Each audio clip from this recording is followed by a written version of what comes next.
paz do Senhor, igreja. Paz do Senhor, igreja. Aleluia. Quem está feliz com Cristo, diga glória a Deus. Amém. Amém. Abra comigo sua Bíblia, Apocalipse capítulo 3. Apocalipse capítulo 3. Vamos dar continuidade à nossa série de mensagens. Quem tem ouvido, ouça. Estamos estudando as 7 cartas de Apocalipse, as 7 cartas que foram endereçadas às 7 igrejas descritas no livro de Apocalipse. E hoje vai ser a 5ª carta. Quem aqui acompanhou essa série desde a primeira carta? Levanta a mão assim, ó. Glória a Deus. Quantos têm sido abençoados? Tem sido especial essas manhãs de domingo. O Senhor tem falado ao nosso coração fortemente. E hoje nós vamos dar sequência falando sobre a carta à igreja de Sardes. Diga assim, a carta à igreja de Sardes. Então, Apocalipse capítulo 3, vamos ler a partir do versículo 1. Ao anjo da igreja em Sardes escreva: essas coisas diz aquele que tem os 7 Espíritos de Deus e as 7 estrelas. Conheço as obras que você realiza, que você tem fama de estar vivo, mas está morto. Sê vigilante e fortaleça o restante que estava para morrer, porque verifiquei que as obras que você realiza não são íntegras na presença do meu Deus. Lembre-se, pois, do que você recebeu e ouviu. Guarde-o e arrependa-se. Se você não vigiar, virei como ladrão, e você de modo nenhum saberá em que hora virei contra você. Mas você tem aí em Sardes umas poucas pessoas que não contaminaram as suas vestes. Elas andarão comigo, vestidas de branco, pois são dignas. O vencedor será assim vestido de branco, e de modo nenhum apagarei o seu nome do livro da vida. Pelo contrário, confessarei o seu nome diante de meu Pai e diante dos seus anjos. Quem tem ouvidos, ouça o que o Espírito diz às igrejas. Amém, igreja? O pano de fundo dessa série, quem tem ouvidos, ouça, fala de um apóstolo, o apóstolo João, que estava exilado na ilha de Patmos. A ilha de Patmos ficava a 80 quilômetros da cidade de Éfeso, para onde eram enviados os piores criminosos daquele tempo. Homicidas, ladrões, os piores criminosos eram enviados para a ilha de Patmos. No entanto, o apóstolo João foi enviado para lá, não porque era um criminoso, muito pelo contrário, ele foi enviado para lá por não se render ao Império Romano e negar a Cristo. Ele foi leal a Cristo até a morte. Ele foi leal ao Senhor Jesus em todo o tempo. E por isso ele foi enviado para a ilha de Patmos. Ele estava ali, exilado, passando por toda sorte de privação, longe das pessoas que ele amava, longe dos seus amigos, longe até mesmo da igreja. Ali estava o apóstolo João. Mas a palavra do Senhor vai dizer que momentos antes do apóstolo João receber as revelações do Apocalipse que norteiam a igreja até hoje, o texto da palavra do Senhor vai dizer que o apóstolo João foi achado em espírito. Diga assim, o apóstolo João foi achado em espírito. Algumas traduções vão dizer que ele foi arrebatado em espírito, mas o fato é que ele estava em espírito. Eu aprendo, irmãos, que todos os problemas, adversidades que passamos, têm o propósito de nos levar para o nosso estado original. O apóstolo João, mesmo passando por tudo que estava passando, ele não murmurou, ele não reclamou, não foi encontrado nele incredulidade, carnalidade, pelo contrário, ele foi achado em espírito. Tudo aquilo que nós passamos ao longo da nossa jornada nessa terra, lutas, adversidades, batalhas, tem o propósito, irmãos, de nos conduzir ao nosso estado original, porque nós somos espírito. Quantos podem dizer glória a Deus por isso? Você é espírito, possui uma alma e habita num corpo. Aquilo que o apóstolo João estava passando o levou, o conduziu para o seu estado original, para que ele fosse achado em espírito. E por essa razão, o apóstolo João estava com os seus olhos abertos, com os seus ouvidos abertos, para receber grandes revelações do Senhor. Mesmo exilado, o apóstolo João não permitiu com que tudo que ele estava passando estabelecesse um obstáculo em sua comunhão com o Espírito Santo. A comunhão do apóstolo João com o Espírito Santo estava totalmente desimpedida. E esse é o segredo, igreja. Mesmo quando a gente passa por dificuldades, adversidades, nós não podemos nunca questionar a fidelidade de Deus em nossas vidas. Não podemos nunca questionar a presença de Deus em nossas vidas. A fidelidade não está ligada à emoção, ao que sentimos. A fidelidade é uma obediência consciente para todo aquele que conhece o Deus que serve. Quantos podem dizer glória a Deus? Fidelidade é uma obediência consciente. Eu sei o Deus que eu sirvo, eu conheço o Deus que eu sirvo. Então, as minhas emoções não vão determinar as minhas ações. O que eu estou passando, o que eu estou sentindo no momento, não vai me conduzir. Eu conheço meu Deus. E aqui estava o apóstolo João, em espírito, e recebendo grandes revelações da parte do Senhor. Ele se habilitou para ver e ouvir o Senhor. E nessa igreja, a igreja de Sardes, existem alguns pontos interessantes que eu gostaria de trabalhar com a igreja nessa manhã. Você sabe que para cada igreja, Jesus vai se apresentar de uma maneira diferente. E a maneira como que ele se apresenta, visava ter uma aplicação prática para a realidade espiritual daquela igreja. Então, a igreja que estudamos no domingo passado, a igreja de Tiatira, Jesus se apresenta como aquele que tem olhos de fogo e pés como bronze polido. Olhos como chama de fogo, ele tudo vê. Nada está oculto aos seus olhos. Ele sabe o que passamos, ele sabe o que estamos vivendo, e ele sabe também o que acontece em nosso íntimo, ele conhece o nosso íntimo. Nós não podemos esconder nada do Senhor, não há nada que esconder do Senhor. Por essa razão, nós temos que nos apresentar a Ele, sabendo que Ele tudo sabe, Ele tudo conhece, Ele tudo vê. E o texto vai dizer também que Jesus se apresenta à igreja de Tiatira como aquele que tem os pés como bronze polido. E nós estudamos que o bronze polido refletia qualquer coisa que chegasse perto. O bronze polido era um espelho. A bacia de bronze que foi feita lá no tabernáculo foi feita dos espelhos das mulheres hebreias. Reuniram os espelhos das mulheres hebreias e fizeram a bacia de bronze, onde os sacerdotes lavavam as suas mãos. Ou seja, os pés de bronze de Jesus são espelho. Espelho que quando nós nos prostramos diante dos pés dele, nós reconhecemos quem verdadeiramente somos.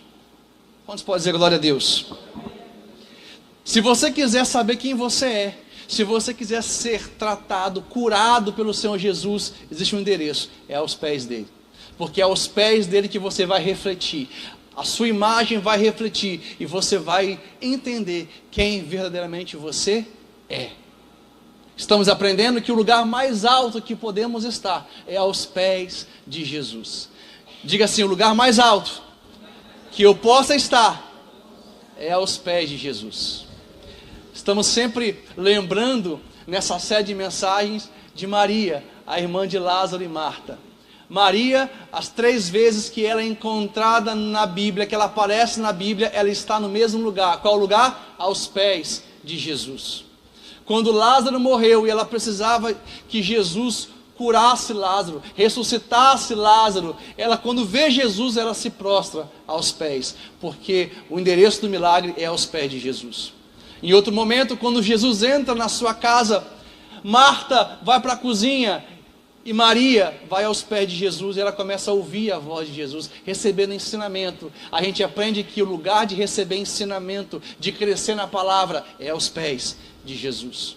Mais para frente um pouquinho, Maria, ela derrama um perfume precioso sobre Jesus, ungindo Jesus em sinal de adoração, ou seja, o lugar da adoração, o endereço da adoração também é aos pés de Jesus. Se você precisa de um milagre, aos pés. Se você precisa aprender de Deus, aos pés. Se você precisa adorar ao Senhor, se você está aqui hoje, nessa manhã, para adorar ao Senhor, o seu endereço é aos pés do Senhor Jesus. É assim que Jesus se apresenta para a igreja de Tiatira. E para a igreja de Sardes, ele vai se apresentar de uma outra forma. E essa forma como ele se apresenta, visava ter uma aplicação prática para a realidade daquela igreja. Essa igreja tinha fama de que estava viva. Aos olhos dos homens estava viva. Aos olhos dos homens era uma igreja relevante, mas aos olhos de Deus estava morta. Por essa razão, Jesus se apresenta: eu sou aquele que tem os 7 Espíritos de Deus. Diga assim: Jesus é aquele que tem os 7 Espíritos de Deus. A primeira coisa que a gente precisa entender aqui é que Jesus estava comunicando algo para a igreja de Sardes. O que ele estava comunicando? Eu tenho vida para dar para vocês.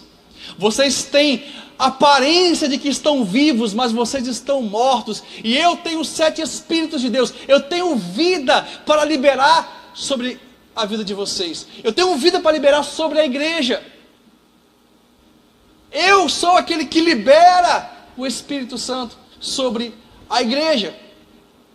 E importa pensar, irmãos, que o Espírito Santo é um só, mas que tem 7 faces diferentes. A semelhança do fruto do Espírito, que é um só, mas que tem 9 virtudes: amor, paz, alegria, bondade, benignidade, longanimidade, domínio próprio, mansidão, fidelidade. A semelhança do fruto do Espírito, que é um só, mas que tem várias virtudes, o Espírito Santo de Deus é um só, mas que tem 7 faces.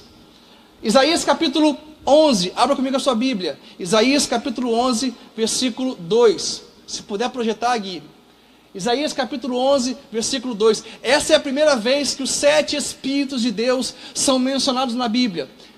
Diz assim a palavra do Senhor: repousará sobre ele. Sobre quem? Sobre Jesus. O Espírito do Senhor, 1. O Espírito de sabedoria, 2. O Espírito de entendimento, 3. O Espírito de conselho, 4. O Espírito de fortaleza, 5. O Espírito de conhecimento, 6. E o Espírito de temor do Senhor, 7. Jesus recebeu o Espírito de Deus e as 7 faces do Espírito de Deus. Sobre Jesus repousa os 7 Espíritos de Deus. Por isso que ele se apresenta à igreja de Sardes dizendo: eu sou aquele que tem os 7 Espíritos de Deus. Quando que Isaías capítulo 11 versículo 2 se cumpre na vida de Jesus? A palavra do Senhor vai dizer em Lucas capítulo 3 que Jesus foi ao Rio Jordão, onde João Batista estava batizando. Jesus foi batizado por João Batista, e quando ele sai das águas, o céu se abriu, uma voz do alto bradou: esse é o meu filho amado, em quem tenho prazer. E o Espírito Santo, em forma de uma pomba, desceu e repousou sobre Jesus. Se cumpre nesse exato momento Isaías capítulo 11 versículo 2, o Espírito Santo repousou sobre a vida de Jesus. Saindo dali, Lucas capítulo 4, Jesus ele vai até Nazaré, o lugar onde ele cresceu. Ele entra no templo, abre o livro do profeta Isaías e diz: esse texto se cumpre hoje na minha vida, porque o Espírito do Senhor está sobre mim, pelo qual me ungiu para libertar os cativos, para proclamar as boas novas do Senhor. Estava se cumprindo ali o texto de Isaías capítulo 11 versículo 2. E ele está se apresentando para a igreja de Sardes como aquele que tem os 7 Espíritos de Deus. Se Sardes precisava de temor do Senhor, ele tinha temor para liberar. Entendimento, conhecimento. Jesus, ele está falando para a igreja de Sardes: eu tenho vida para liberar para vocês. A forma como Jesus se apresenta a essa igreja visava ter uma aplicação prática a uma igreja que estava morta. Uma igreja que para a sociedade Aos olhos dos homens era relevante, mas para o Senhor estava morta. E a gente vai estudar um pouquinho algumas características de uma igreja que parece estar viva, mas está morta. Jesus ele vai se apresentar também como aquele que tem as 7 estrelas. Diga assim: Jesus, ele tem as 7 estrelas. As 7 estrelas, irmãos, são os 7 pastores que pastoreavam as 7 igrejas da Ásia Menor. Cada igreja tinha um pastor, cada igreja tinha uma liderança espiritual. E Jesus está falando: eu tenho as 7 estrelas na minha mão. Sabe o que eu aprendo, irmãos? O lugar de um pastor é nas mãos de Deus. O lugar de um pastor é nas mãos do Senhor.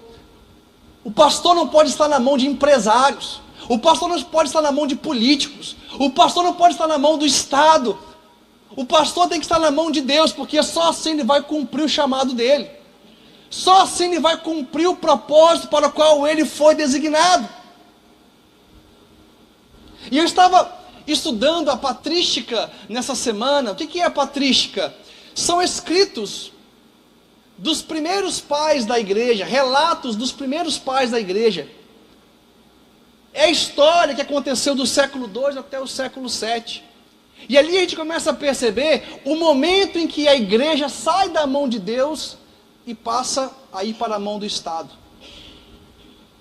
A igreja caminhava bem, mas a partir do século IV, quando Constantino se converte ao cristianismo, a igreja passa a ter uma forte vinculação com o Estado, uma forte ligação com o Estado. A igreja começa a ter agora uma influência política, em virtude de um relacionamento da igreja com Constantino.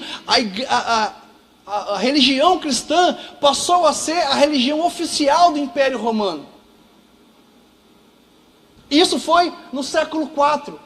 A partir daí, começou a ter vários debates teológicos, discussões teológicas, e o líder da igreja de Roma passa a se intitular como o líder de todas as igrejas. Haviam igrejas espalhadas pela Ásia, espalhadas pelo Oriente Médio, mas o líder da igreja de Roma, agora, em virtude da influência política que ele tinha, pelo fato de Constantino ter se convertido ao cristianismo, ele passa a invocar uma liderança universal sobre as demais igrejas. Só que as igrejas que tinham a sua liderança, que existiam dentro de um colégio apostólico, e isso vem desde os primeiros apóstolos, não aceitou essa liderança da igreja de Roma. Foi fundada então a Igreja Católica Apostólica Romana, isso no século V, e o primeiro Papa então foi estabelecido, que foi o Papa Leão I. A partir desse momento, em virtude de uma relação de intimidade, de um vínculo muito forte da igreja com o Estado, a Igreja Católica arroga para si a prerrogativa de ser a igreja verdadeira, a única igreja. E aí nós já temos um problema, porque toda denominação que diz que a igreja verdadeira, pode saber, é a falsa. Se tem uma denominação que fala, eu sou a igreja verdadeira, está aí, já é a igreja falsa. Irmãos, nós não somos a igreja verdadeira, nós somos a igreja de Jesus, que estamos tentando acertar com o Senhor, amém? Estamos buscando ser fiéis ao Senhor. E para justificar essa liderança universal, foi estabelecido esse sistema papal que nós conhecemos nos dias de hoje. E a Igreja Católica traz essa ideia de que ela é a igreja verdadeira porque ela veio da linhagem de Pedro, a linhagem espiritual de Pedro, dizendo que Pedro foi o primeiro Papa. Tem sido muito forte hoje a investida de padres, de arcebispos contra a igreja de maneira geral, pelo fato de eles estarem arrogando para si a titularidade da fé, a titularidade de uma igreja, dizendo que são a igreja verdadeira. E eu preciso hoje ensinar aos irmãos uma coisa muito importante. Primeira coisa, Pedro nunca foi papa. Diga assim, Pedro nunca foi papa. Primeiro porque no tempo de Jesus e de Pedro nem existia essa palavra papa. Não havia esse conceito de papa.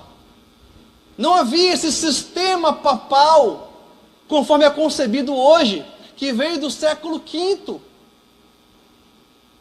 Não existia essa ideia, esse conceito, esse sistema papal. Segunda coisa, o próprio Pedro, ele nunca arrogou para si esse lugar de liderança universal sobre a igreja. Olha o que está escrito em 1 Pedro capítulo 5, a partir do versículo 1. 1 Pedro capítulo 5, versículo 1.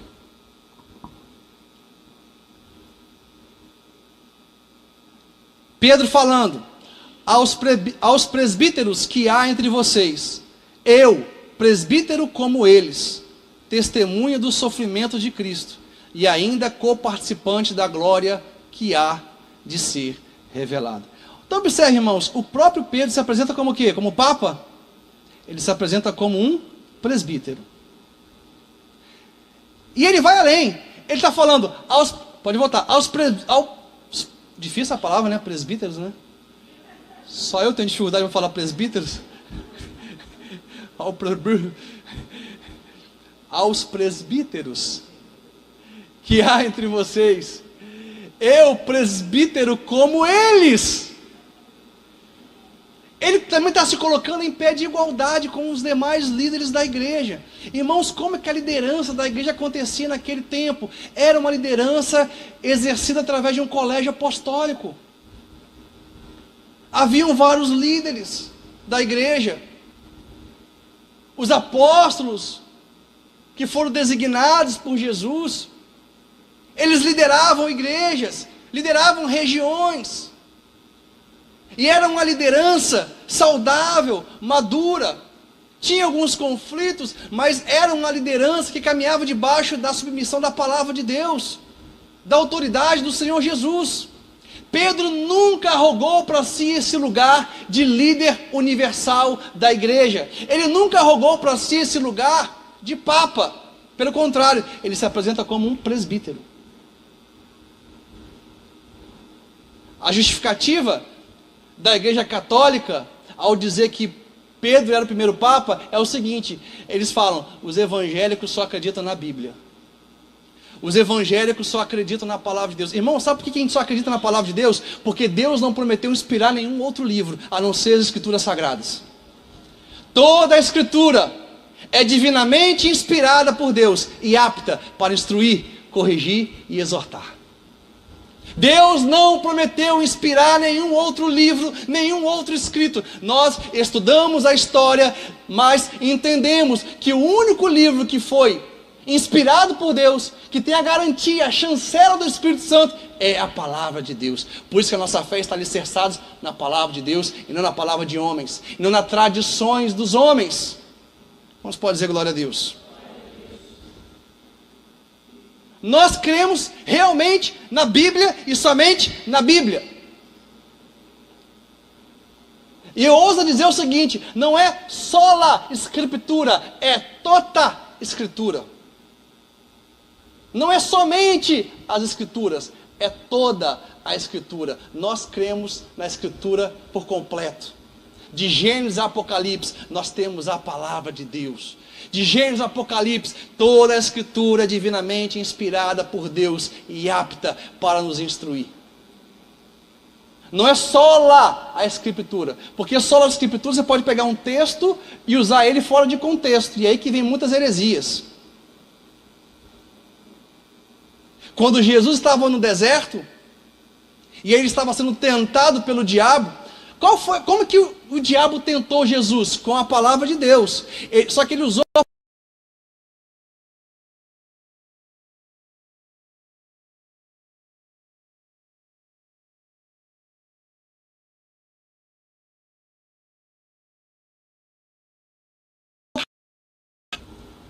isso está escrito na palavra de Deus, mas O diabo está usando fora do contexto. Aí Jesus pega a palavra e coloca no contexto. Ele diz: mas está escrito, não tentarás ao Senhor teu Deus. Ou seja, é o texto dentro do contexto. Quando o texto está fora do contexto, heresia. Quem está entendendo?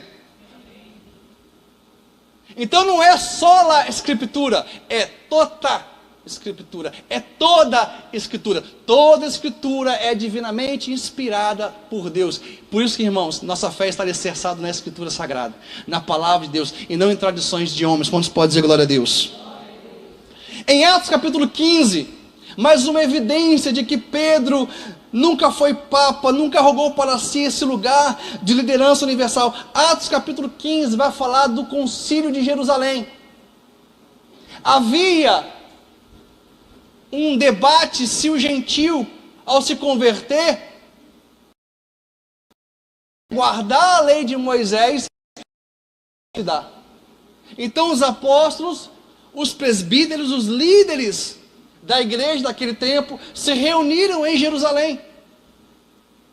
Pedro falou, Paulo falou, Barnabé falou, e Tiago, que era o líder da igreja de Jerusalém, ele foi aquele que deu a última palavra. Você vê que Pedro, ele não era o líder universal da igreja. Se ele fosse o líder universal da igreja, ele estava liderando o concílio de Jerusalém. Irmãos, basta ler a Bíblia. Todas as respostas que nós precisamos para fundamentar nossa fé está na Bíblia, na palavra de Deus. Pedro foi um grande homem de Deus, um discípulo de Jesus, andou sobre as águas, recebeu revelações profundas do céu, viu Jesus crucificado, viu Jesus ressuscitado, mas ele era um apóstolo, um discípulo. Ele nunca rogou para ser essa posição de papa, de liderança universal. Irmãos, a igreja, ela é do Senhor Jesus. Quantos podem dizer amém? Amém? A igreja verdadeira não é uma igreja romana. A igreja verdadeira é a igreja do Senhor Jesus. Glória a Deus. A igreja de Jesus. Não existe a denominação verdadeira. Existe a igreja de Jesus sobre a terra, que está buscando ser fiel a Ele em todo o tempo. Quantos podem dizer aleluia? Glória a Deus. E no versículo 1, Jesus vai dizer: conheço as obras que você realiza, que você tem fama de estar vivo, mas está morto. Olha que advertência dura para essa igreja. Essa igreja estava tão morta que ela não tinha nem mesmo uma compreensão da sua condição espiritual. Eles achavam que estavam vivos.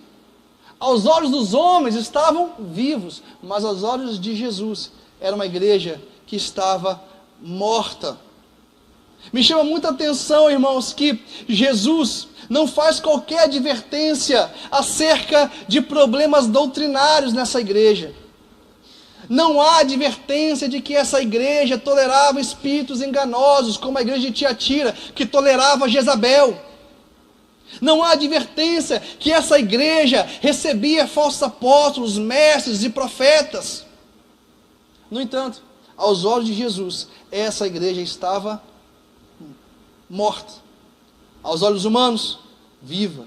Mas aos olhos de Jesus, estava morta. Essa igreja de Sardes tinha uma reputação que ultrapassava o seu merecimento. Jesus conhecia a condição espiritual dessa igreja, e o declínio espiritual foi tão sutil que nem ao menos essa igreja conseguiu perceber e observar.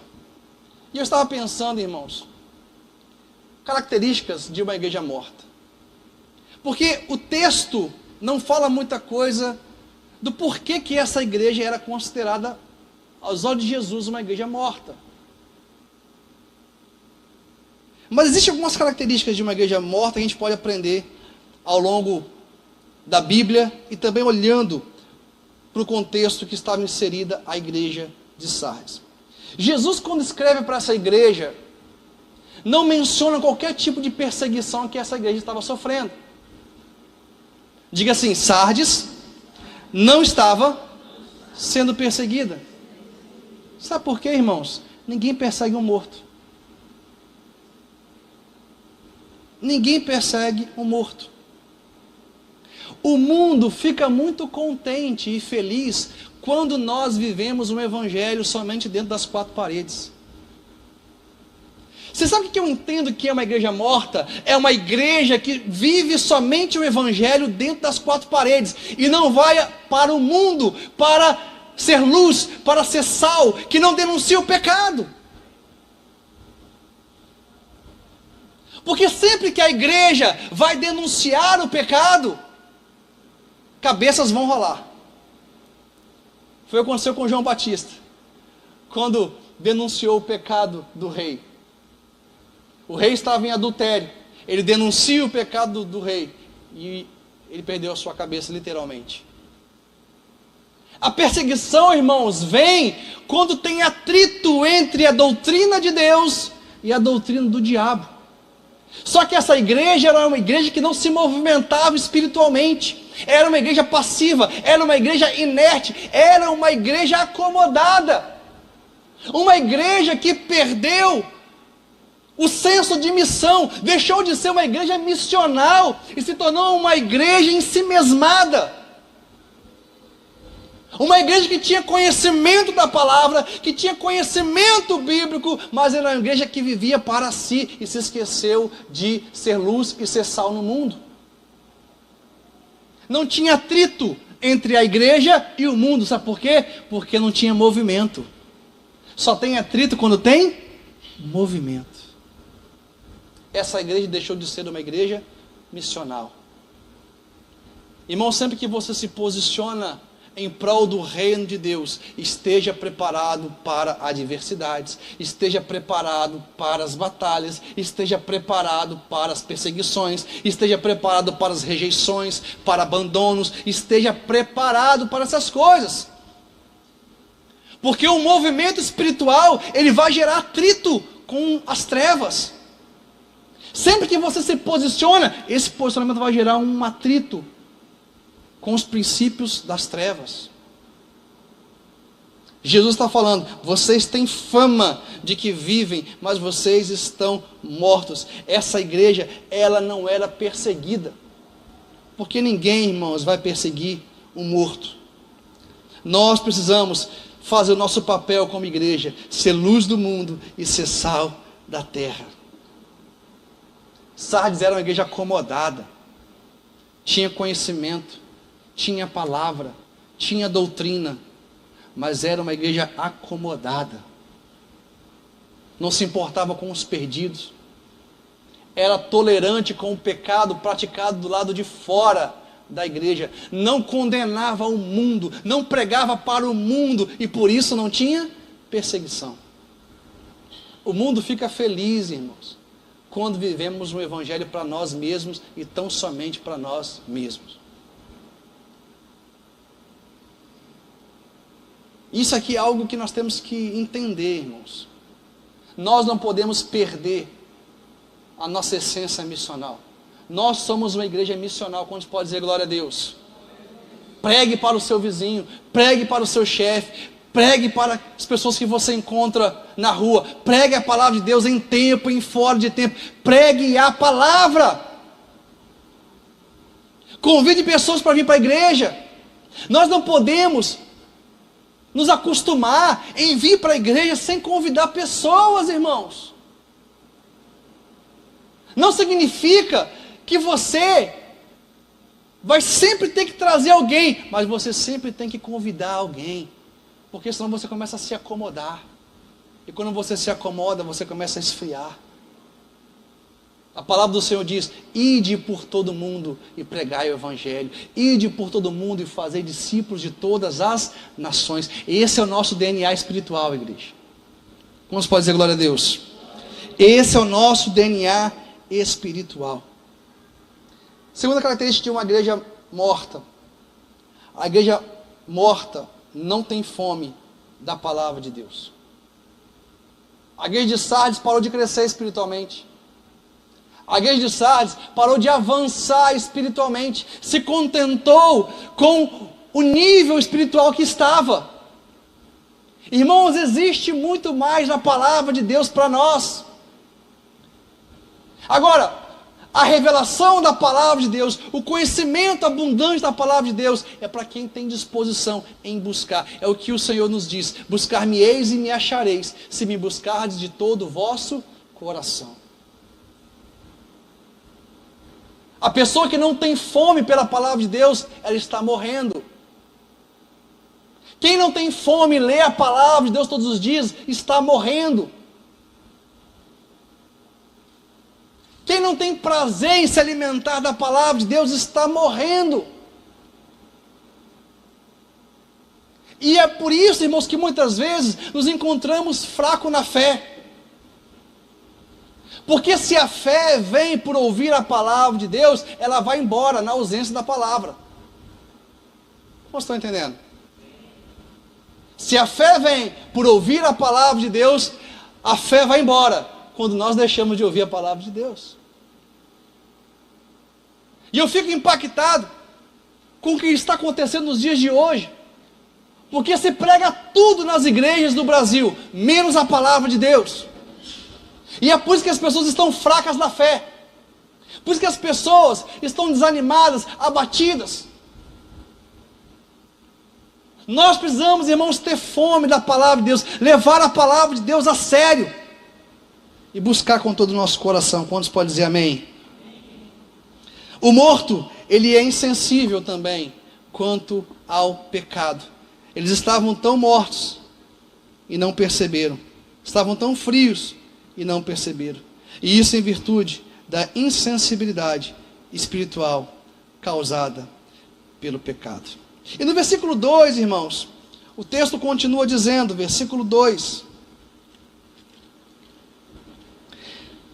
fique vigiando e fortaleça o restante que estava para morrer, porque verifiquei que as obras que você realiza não são íntegras na presença do meu Deus. Lembre-se, pois, do que você recebeu e ouviu, guarde-o e arrependa-se. Se você não vigiar, virei como ladrão, e você, de modo nenhum, saberá em que hora virei contra você. Pergunta, igreja, pergunta: quando Jesus voltar, ele virá como um ladrão para a igreja? Quando Jesus voltar, ele virá como ladrão para a igreja? Ouça o que eu vou te dizer. Jesus, ele vai voltar como ladrão para quem não está vigilante. Ele vai voltar como ladrão para o mundo. Ele vai voltar como ladrão para aqueles que esfriaram na fé. Olha o que o texto está falando. Se você não vigiar, virei como ladrão, e você de modo nenhum saberá em que hora virei contra você. Nunca diga que Jesus voltará para a igreja como ladrão, porque nós estamos vigiando, estamos aguardando a volta dele. Quantos podem dizer glória a Deus? 1 Tessalonicenses, vamos ler, capítulo 5. 1 Tessalonicenses, capítulo 5, a partir do versículo 1. Irmãos, no que se refere aos tempos e às épocas, não há necessidade de que eu lhes escreva. Versículo 2: porque vocês sabem perfeitamente que o dia do Senhor, o que é o dia do Senhor? É a volta de Jesus, vem como ladrão à noite. Aí a gente muitas vezes para aqui no texto, né? A gente para aqui, e a gente acha que a volta de Jesus para a igreja vai ser como ladrão. Continua o texto: quando andarem dizendo paz e segurança, eis que lhes sobrevirá repentina destruição, como vêm as dores de parto à mulher que está para dar à luz, e de modo nenhum escaparão. Mas vocês, irmãos, não estão em trevas, para que esse dia os apanhe de surpresa como ladrão. Então ouça, Jesus vai voltar como ladrão para o mundo, para quem não está vigilante, para quem não está esperando a volta dele, mas para nós estamos aguardando a volta dele, amém? A volta dele não será uma surpresa para nós. O dia nós não sabemos, mas ele vai voltar. Quantos podem dizer glória a Deus? O texto está falando que somente quem está em trevas, a volta de Jesus vai ser como um ladrão. que eu entendo? Que a igreja de Sardes era uma igreja que estava em trevas, porque eles não estavam vigiando, perderam a perspectiva da volta de Jesus, perderam a perspectiva da eternidade. Irmãos, nós temos que voltar a falar da eternidade, nós temos que voltar a falar do céu, nós temos que voltar a falar sobre a glória vindoura, porque não adianta nada o homem ganhar o mundo, mas perder a sua alma. O humanismo tem se multiplicado nos dias de hoje, cada vez mais as pessoas estão focadas em bens materiais, mas sabe uma coisa que eu vou te dizer, você não vai levar nada quando você morrer, nu você veio e nu você vai voltar. Jó nos ensina isso, e bendito seja o nome do Senhor, aleluia. Nós precisamos investir a nossa vida no reino de Deus. Esse é o melhor investimento que você pode fazer. Invista a sua vida no reino de Deus e você vai colher por toda a eternidade. Aleluia! Então nós estamos aguardando, vigilantes, sabendo que Jesus vai voltar. Aleluia! Então diga assim: Jesus não vai voltar como ladrão para a igreja, porque nós aguardamos a volta dele. Você pode aplaudir o Senhor bem forte por essa palavra? Aleluia!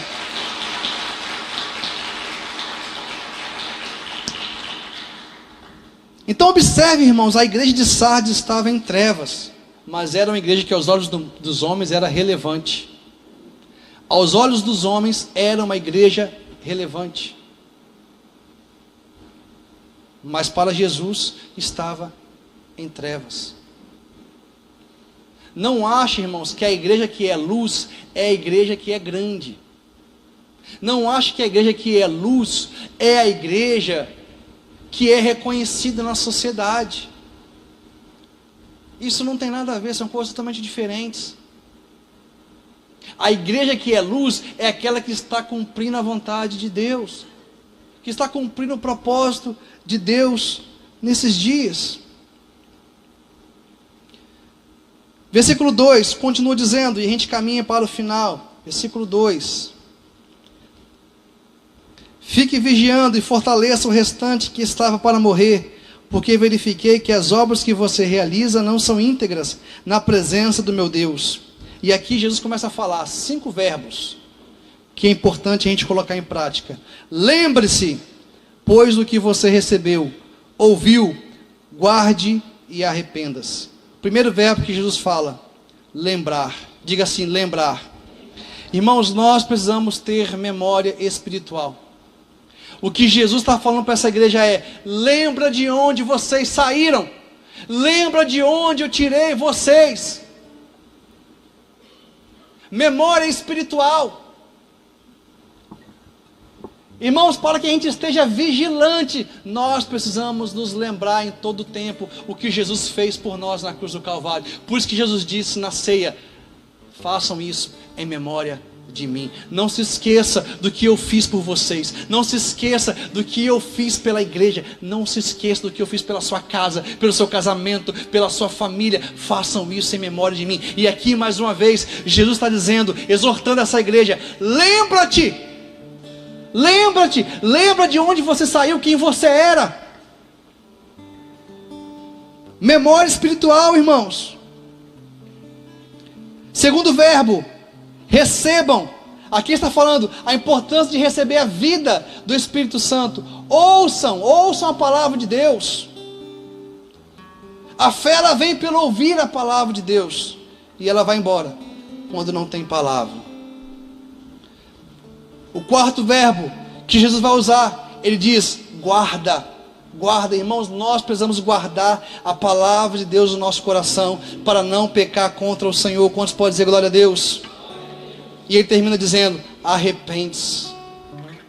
Arrepende-se. Arrependa-se do comodismo. Arrependa-se dessa inércia. Arrependa-se dessa fé em si mesmada. Arrependa-se hoje. Arrependa-se. Arrependimento é uma mudança de mentalidade. É algo que acontece de dentro para fora. Uma mudança de dentro para fora. E ele vai dizer, versículo 5: o vencedor será assim vestido de branco, e de modo nenhum apagarei o seu nome do livro da vida. Vamos ler Êxodo 32, para a gente finalizar. Êxodo 32. É a primeira vez que essa expressão, o livro da vida, aparece nas Escrituras Sagradas.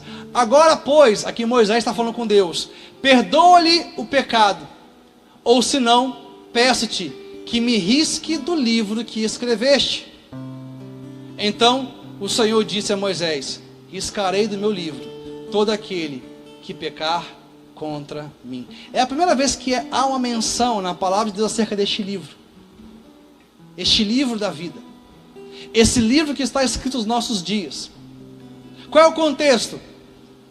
Moisés tinha descido do monte, depois de ter passado dias no monte, em intimidade com o Senhor, recebendo revelações do Senhor. Ele desce do monte e ele encontra um povo adorando o bezerro de ouro. Um povo que estava vivendo idolatria. Me ajuda com as crianças. Um povo que estava vivendo idolatria. E é interessante, irmãos, a gente pensar o seguinte: olha como que o diabo ele é sutil. Olha como que nós temos que ter compromisso em conhecer a vontade de Deus, a palavra de Deus. Esse bezerro de ouro que foi construído, ele foi construído sob a liderança de um homem de Deus, Arão. Diga Arão. Ele foi construído com o ouro que Deus deu para o povo quando saiu do Egito. E esse bezerro recebeu o nome de Deus, Elohim. Deram o nome de Deus para o bezerro. Ou seja, tinha nome de Deus. Foi construído com o que Deus deu. E foi construído debaixo da liderança de um homem de Deus. Mas não era Deus. Não tinha nada de Deus. Não tinha nada de Deus. Olha como que a nossa fé tem que estar fundamentada verdadeiramente na palavra de Deus. A gente tem que buscar conhecer a vontade de Deus, irmãos. Porque nem tudo aquilo que parece ser de Deus é. Quantos podem dizer glória a Deus? E aí quando Moisés vê essa situação do povo adorando o bezerro de ouro, o que ele fala?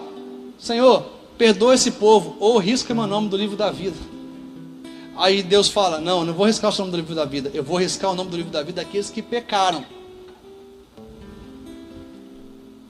Irmãos, existe um livro da vida, onde está escrito o nome de todo aquele que será salvo. Agora, ouça o que eu vou te dizer. Esse livro da vida, o seu nome não sai de lá quando você peca. Deus não é bipolar, irmãos. Porque tem gente que é assim: pequei, Deus riscou meu nome do livro da vida. Me arrependi, Deus escreve de novo. Não, irmãos, isso é uma afronta à onisciência de Deus. Você sabe quando o seu nome foi escrito no livro da vida? Apocalipse 17:8. Vamos ler, Apocalipse 17:8. A besta que você viu era e não é mais, e está para emergir do abismo, e caminha para a destruição. E aqueles que habitam sobre a terra, cujos nomes não foram escritos no livro da vida desde a... Seu nome foi escrito no livro da vida desde a fundação do mundo. Quantos podem dizer glória a Deus? Irmãos, o seu nome foi escrito no livro da vida desde a fundação do mundo. Deus sabe todas as coisas. Deus conhece todas as coisas. Não acho que Deus fica escrevendo e riscando nome das pessoas do livro da vida de forma eventual e aleatória. Isso é uma afronta à onisciência, à onipotência do nosso Deus. O Cordeiro de Deus, ele foi imolado desde a fundação do mundo. Por isso que o seu nome está escrito no livro da vida desde a fundação do mundo. Quantos podem dizer aleluia? E para a gente finalizar, Salmos 139, versículo 16. Salmos 139, versículo 16.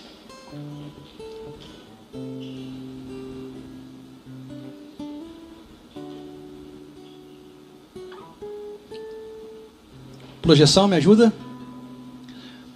Os teus olhos viram a minha substância, ainda informe, e no teu livro foram escritos todos os meus dias, cada um deles escrito e determinado, quando nenhum deles ainda existia.